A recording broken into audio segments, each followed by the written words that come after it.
If Mystery Babylon's a real nation and not just symbol, then according to Scripture, it's destroyed in a single hour.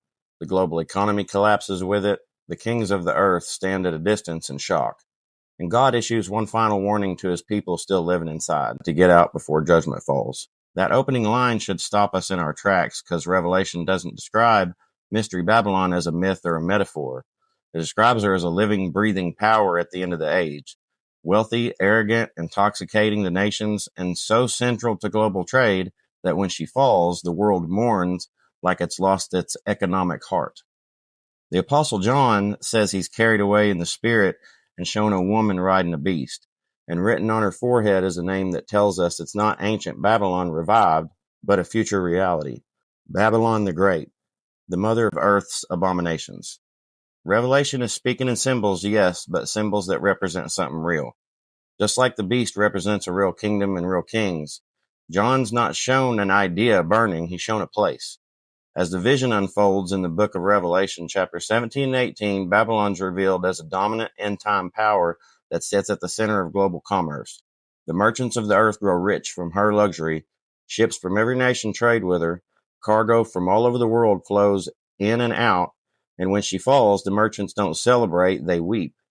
They stand far off in fear, crying out, alas, alas, for the great city where all who had ships at sea grew rich by her wealth.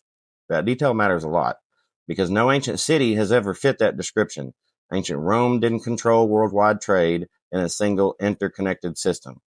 Ancient Babylon didn't collapse while the entire global economy watched in real time. Revelation describes a modern level of economic integration, a system so dominant that its destruction causes instant global shock. Then comes one of the most chilling phrases in the entire Bible. 4 separate times in Revelation 18, Scripture says Babylon is destroyed in 1 hour, not after a long siege or decades of decline or another 20-year useless war. Her plagues come in a single hour. Her destruction is sudden, overwhelming, and final. And I think those of us who have common sense, we can picture what that means. That timing alone forces us to think beyond the ancient world. Only a modern nation in a modern age could experience such destruction so fast the entire world feels it almost instantly. John sees smoke rising from her burning, and the kings of the earth don't rush in to help.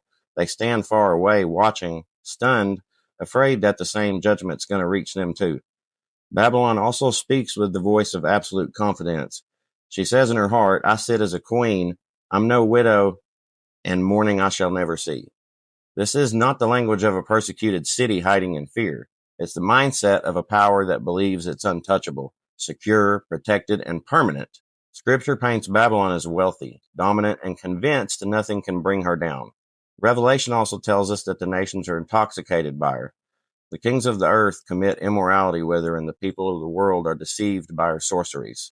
Remember that, because sorceries, the Greek word is pharmakia. This doesn't have to mean literal rituals, but in biblical language, spiritual immorality includes idolatry, corruption, and the export of values that pull nations away from God. Babylon's influence spreads without conquering armies. Her power is cultural, economic, and ideological. The imagery becomes even more specific when John explains the waters she sits on represent peoples, multitudes, and nations. Babylon is not ethnically uniform. She's a melting pot. She draws people from everywhere, uniting them under wealth, luxury, and a shared dependence on her system. Then comes a detail that almost never gets discussed carefully. Babylon is not the beast itself. She rides it. She benefits from the beast's power for a time, but eventually the beast and the 10 kings turn on her and then burn her with fire. In other words, the same global system that once protected Babylon eventually destroys her. Scripture shows an internal collapse or betrayal, not just an external enemy. This fits a pattern we see throughout the Bible. God often allows nations to rise through wealth and influence, only for that same pride to become the instrument of their fall.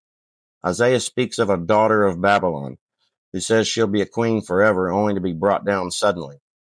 Ezekiel describes Tyre as a merchant empire whose wealth made her proud until God shattered her in a single moment. Revelation pulls these prophetic patterns together and applies them to the final Babylon. Then there's the most sobering line of all. Right in the middle of Babylon's judgment, God speaks directly to his people and says, Come out of her, my people, lest you take part in her sins, lest you take share in her plagues. That comment alone tells us something critical. God's people are living inside Babylon at the time of her destruction. This isn't a city long gone. It's not a system believers have already escaped. It's a present reality at the end of the age. What does come out mean? Scripture doesn't define it as one single action. It can mean physical departure or spiritual separation. It can mean refusing to participate in corruption or exploitation or idolatry. What matters is that God draws a clear line and says judgment's coming, and his people must not be entangled when it does.